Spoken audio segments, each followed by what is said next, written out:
everybody, and welcome back to another episode of Mathematics. And today we are looking at a very interesting topic. The last time we looked at factorizing algebraic expressions, and today we are taking it a step further. We'll be looking at a special type of expression.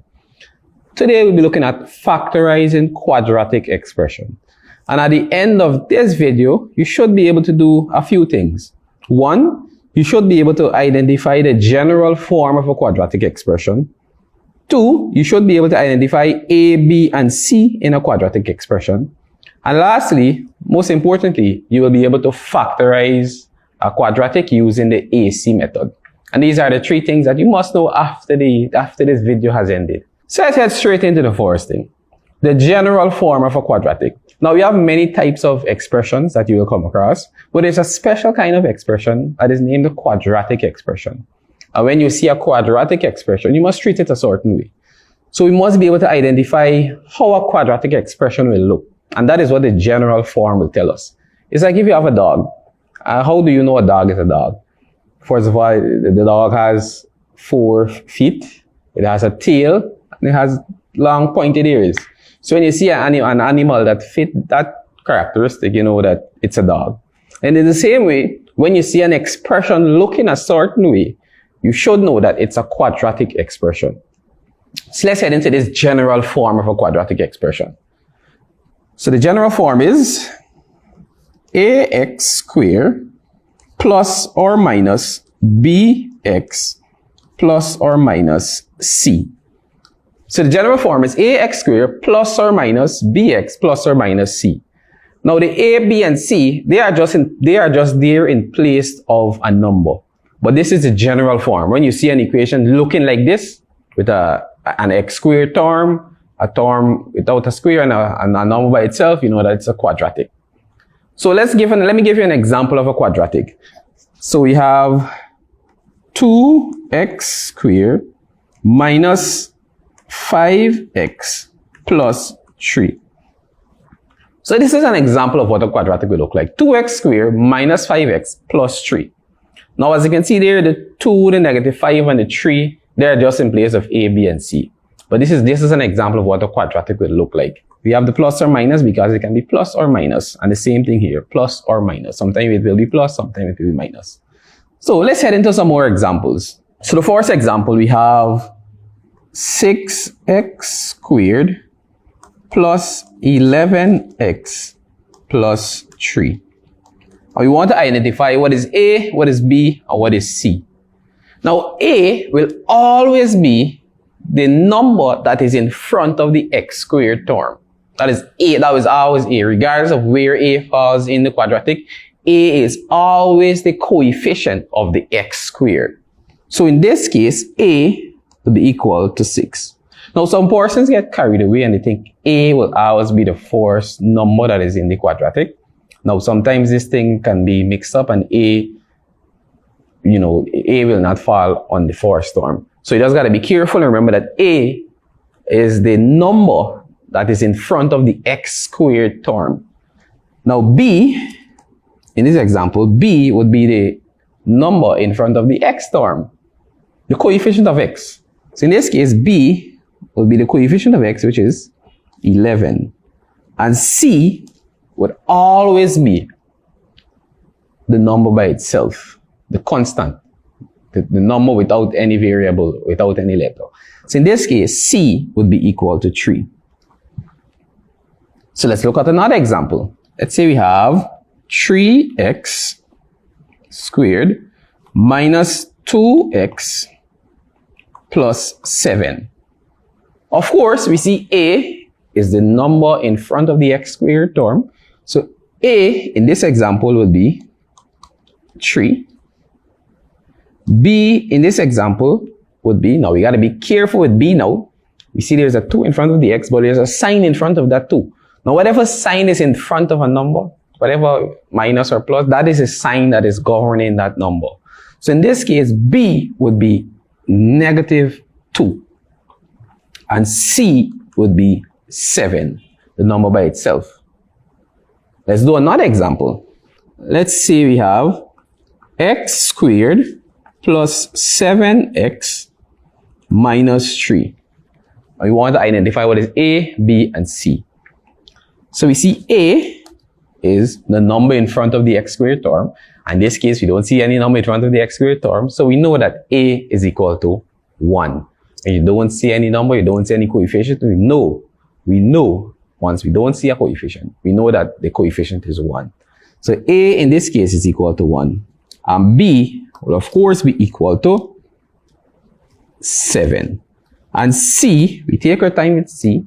You see C is equal to a negative 3 because there's a negative sign in front of the 3.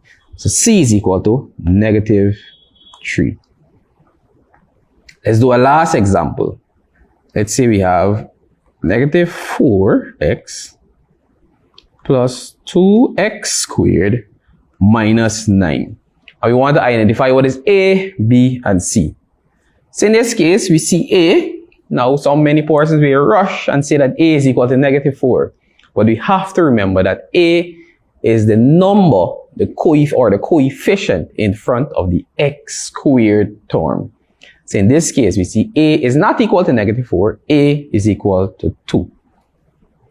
Because 2 is the number in front of the x squared term. And we see B is equal to negative 4. And last but not least, we see C is equal to negative 9. And that is a very crucial part of factorizing a quadratic. We must be able to identify what is A, B, and C. If we don't effectively identify what is A, B, and C, then we are already putting ourselves in a bad light to work with quadratics. So now that we have a good understanding of identifying A, B, and C, let's look at how we factorize a quadratic. So I have a list of steps that you will have to follow to factorize a quadratic. So we have the example here. Factorize the following: 6x squared plus 11x plus 3. And we want to factorize this quadratic. So the first step, it says, I will tick off as we go. Step 1 says, identify A, B, and C. So let me draw down a line here.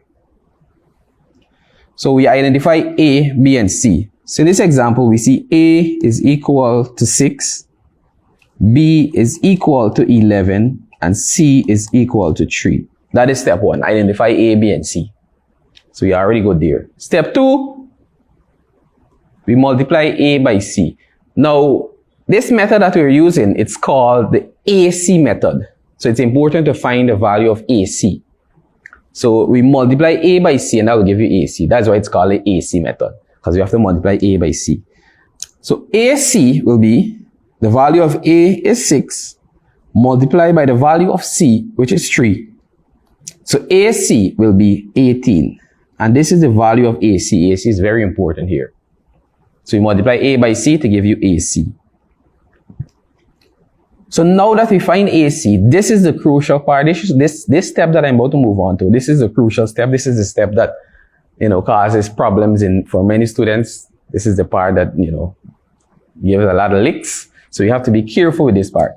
After you finish identifying AC, next thing to do is to identify two numbers. And these two numbers must be very special. Two factors, I should say.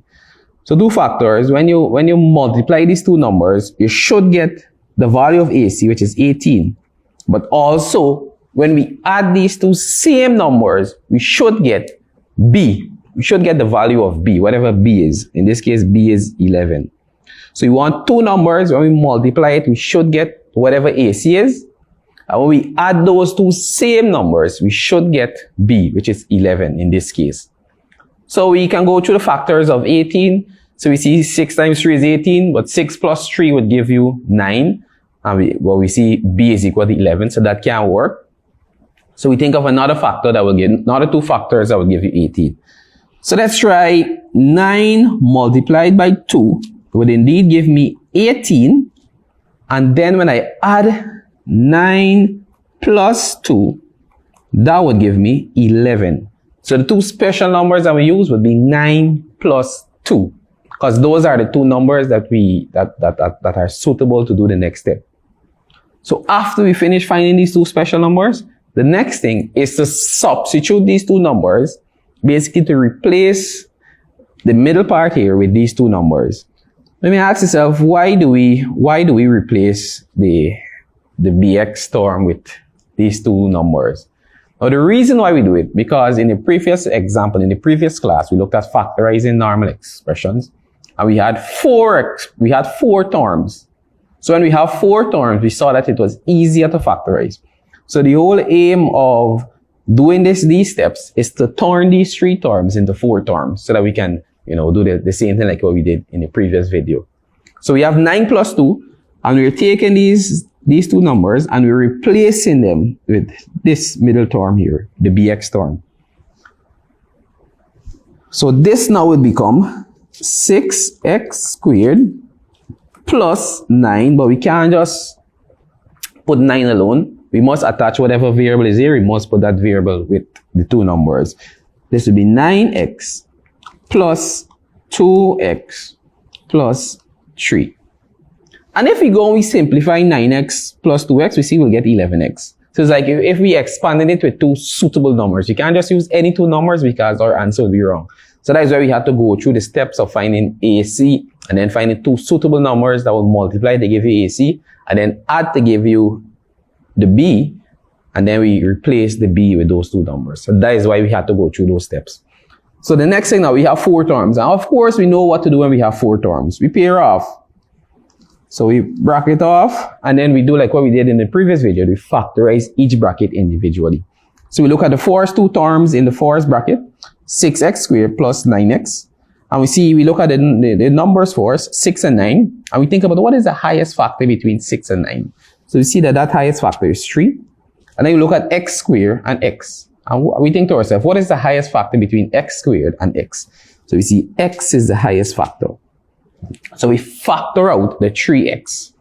So when we factor out 3x from 6x squared, we know when we're factoring out, we're actually dividing.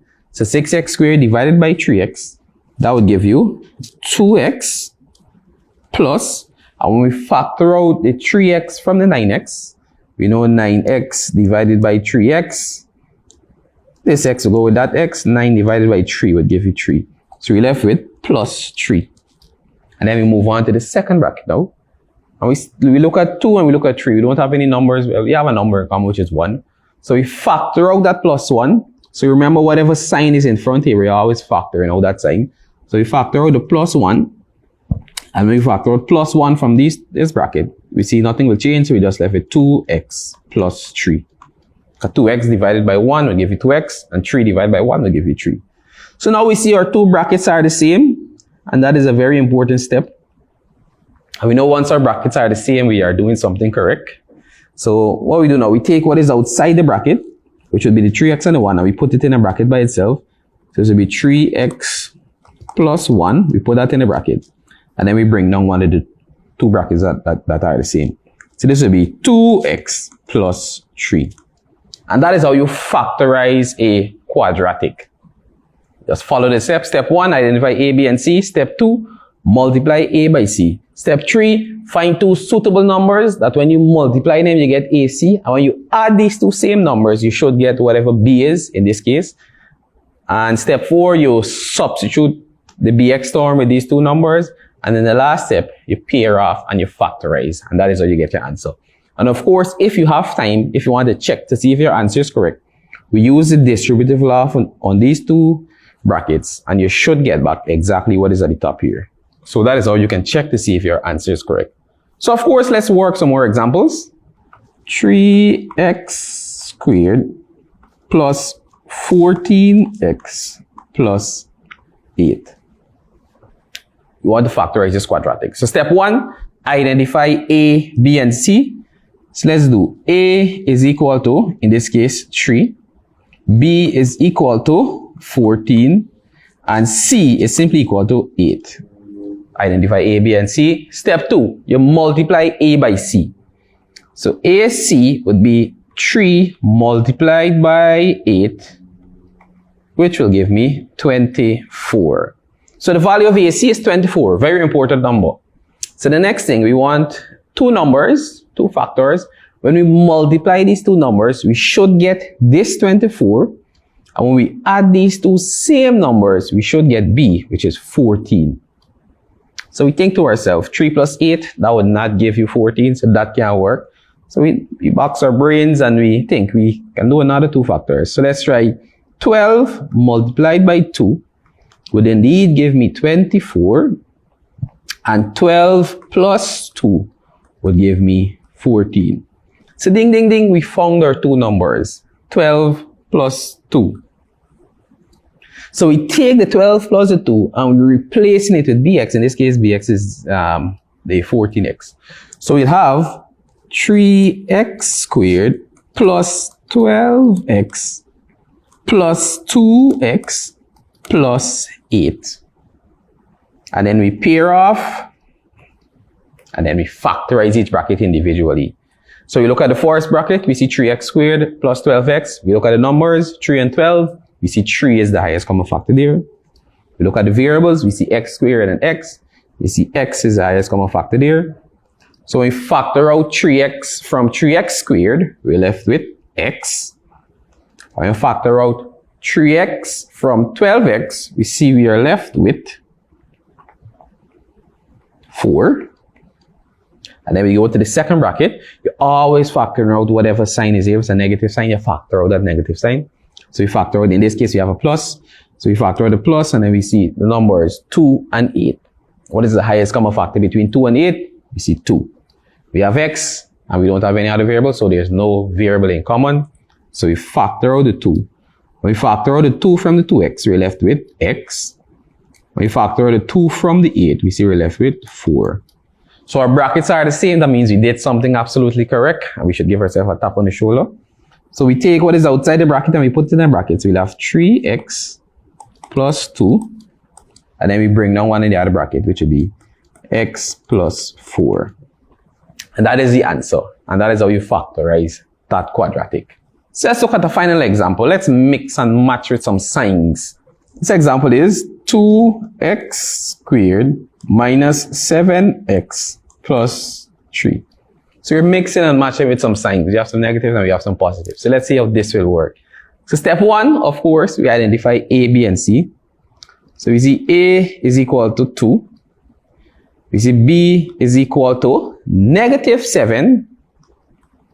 And we see C is equal to 3. Identify A, B, and C. Step 2, we multiply A by C. So A by C will give you 2 multiplied by 3, and this will give you 6. So this is the big step now. We want 2 numbers. When we multiply it, we should get AC, which is 6. But when we add these 2 numbers, we should get B, which is negative 7. So of course, you see we have to get a negative 7. So you got to think. So we can do some trial and error. So 2 plus 3 would give you 5, so that can't work. So let's think about if we have a negative 6 multiplied by a negative 1. Now a negative times a negative would give you a positive, and 6 times 1 would give you 6. So we have the product. We have 2 numbers. When we multiply it, we get 6. Well, let's see now, when we add these 2 numbers, if we will get the negative 7. So we see when it's a negative, we have to mix and match with our sign. Sometimes let's say AC was a negative, we know you'll have to get a positive number, the negative number. So when B is a negative, a negative number must be involved somehow. So that is how you can have your thinking. That's how you can, think. Right? When you have the signs, you have to think about one will be positive, one will be negative. So let's see now, negative 6 plus negative 1 would give us, these 2 negatives will cancel out and give you minus. So it's 6 minus 1, that would give you a negative 7.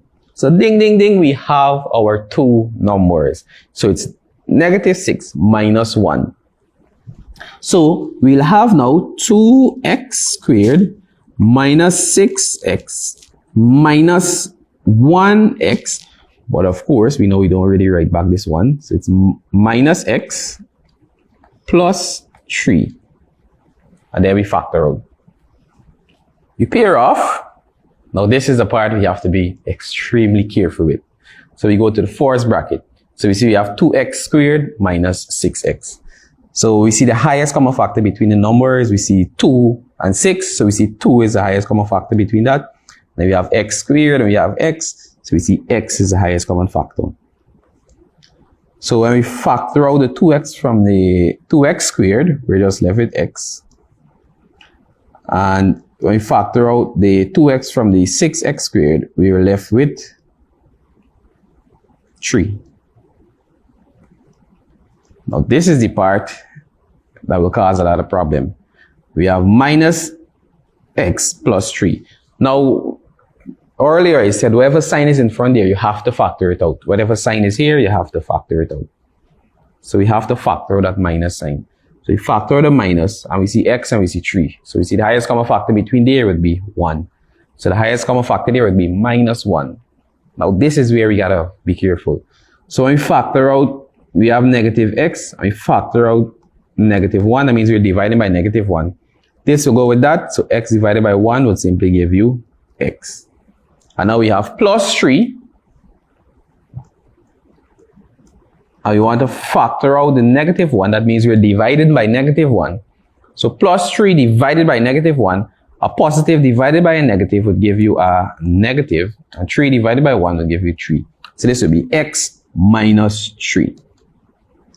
You see, when we factor out a positive sign, no sign in the bracket will change. But if it's a negative sign, the signs will change. So we have to be careful when we're factoring out a negative. So we see the two brackets are the same. Now the two brackets have to be the same. The signs have to be the same. Everything got to be the same. So what we do now, we take what is outside the bracket, 2x minus 1 in one bracket, and x minus 3. Now it doesn't, you can write it like this, but it doesn't matter if you put x minus 3 and 2x minus 1. It doesn't matter which one of the brackets you put first, because they will be the same things. Like you got 2 times 3, that would be the same thing as 3 times 2. Both of them will give you the same answer. So either this or this could work. With that being said, that brings us to the end of factorizing quadratic expressions. Now I will leave this one for you to try on your own. 6x squared minus 5x minus 4. Until then, I'll see you again in the next video. Take care.